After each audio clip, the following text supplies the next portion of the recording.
3 ತಿಂಗಳಿಗೊಮ್ಮೆ ನಿಮ್ಮ A1C ಅಂತ ಉಂಟು, ಹಿಮೋಗ್ಲೋಬಿನ್ A1C ಅಂತ, ಇದನ್ನು ನೋಡಿಕೊಳ್ಳಿ. ಅದು 7ರಿಂದ 8ರ ಒಳಗಿದ್ರೆ ನೀವು ಫಸ್ಟ್ ಕ್ಲಾಸ್. 8ರಿಂದ ಮೇಲೆ ಹೋಗಬಾರ್ದು, ಒಳ್ಳೆಯದಲ್ಲ. 7ರಿಂದ ಕೆಳಗೆ ಬಂದರೂ ಒಳ್ಳೆಯದಲ್ಲ.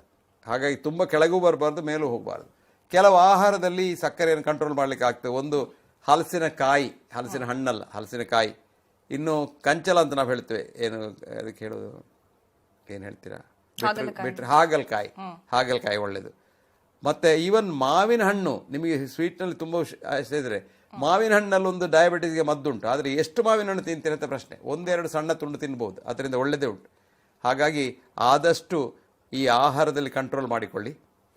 ಇನ್ಸುಲಿನ್ ಇಂಜೆಕ್ಷನೇ ಬೇಕು ಅಂತಿಲ್ಲ, ನೋಡಿಕೊಳ್ಳಿ. ಆದರೆ ಅದು ಸರಿ ಕಂಟ್ರೋಲ್ ಆಗ್ತದಾ ಇಲ್ವಾ ಅಂತ ಮತ್ತೆ ಚೆಕ್ ಮಾಡ್ಕೊಳ್ಬೇಕು, ಅದು ಮುಖ್ಯ.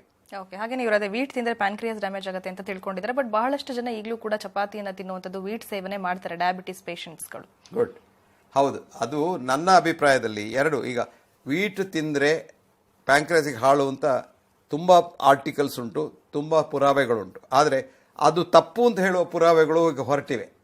ಇದು ವ್ಯಾಪಾರವೇ ಅಂತ ನನಗೆ ಗೊತ್ತಿಲ್ಲ. ಯಾಕಂದರೆ ನಮ್ಮ ಕ್ಷೇತ್ರದಲ್ಲಿ ತುಂಬ ವ್ಯಾಪಾರ ನಡೀತದೆ. ಒಂದು ಕಾಲದಲ್ಲಿ ನಾವು ಹೇಳಿದೆವು ಕೊಬ್ಬು ತಿನ್ನೋದು ಭಾಳ ಹಾಳು ಅಂತ. ಇದು ಯಾಕೆ ಬಂತು ಅಂತ ಈಗ ಗೊತ್ತಾಯ್ತು. ಈಗ 25-30 ವರ್ಷ ಅದನ್ನು ಹೇಳಿ ಹೇಳಿ ಹೇಳಿ ಹೇಳಿ ಎಷ್ಟೋ ಜನರು ನಾವು ಕೊಂದಿದ್ದೇವೆ ಕೊಲೆಸ್ಟ್ರಾಲ್ ಕೆಳಗೆ ತರುವ ಔಷಧಿ ಕೊಟ್ಟು.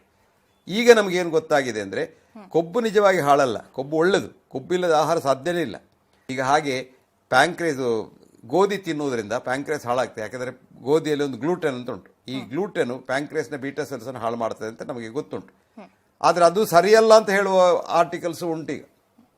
ಅದರದ್ದೇನು ನಮ್ಮದರಲ್ಲಿ ನೋಡಿ ಖಂಡ ತುಂಡವಾಗಿದ್ದು ಹಾಗೆ ಹೀಗೆ ಅಂತ ಹೇಳಲಿಕ್ಕೆ ಆಗೋದಿಲ್ಲ. ಯಾಕೆಂದರೆ ಎರಡೂ ಸೈಡ್ನಲ್ಲಿ ಅಲ್ಲಿ ಪುರಾವೆಗಳುಂಟು. ಅದನ್ನೆಲ್ಲ ಒಟ್ಟು ಸೇರಿಸಿದರೆ ನನಗೆ ಡಯಾಬಿಟಿಸ್ ಬಂದರೆ ನಾನು ವೀಟ್ ತಿನ್ನೋದಿಲ್ಲ. ನೀವು ತಿಂತೀರಾ ಇಲ್ಲೋ ಅನ್ನೋ ಪ್ರಶ್ನೆ ಬೇರೆ. ಯಾಕಂದರೆ ಕೆಲವರು ಇದ್ದಾರೆ, ನಾನು ಚಪಾತಿ ತಿಂತಾ ಇದ್ದೆ, ನಾವೆಲ್ಲ ಚಪಾತಿ ತಿಂದವರಿಗೆಲ್ಲ ಡಯಾಬಿಟಿಸ್ ಉಂಟು ಅಂತ. ಅದಕ್ಕೆ ಅರ್ಥ ಇಲ್ಲ. ಡಯಾಬಿಟಿಸ್ ಎಲ್ರಿಗೆ ಬರ್ಲಿಕ್ಕೆ ಸಾಧ್ಯ ಇಲ್ಲ.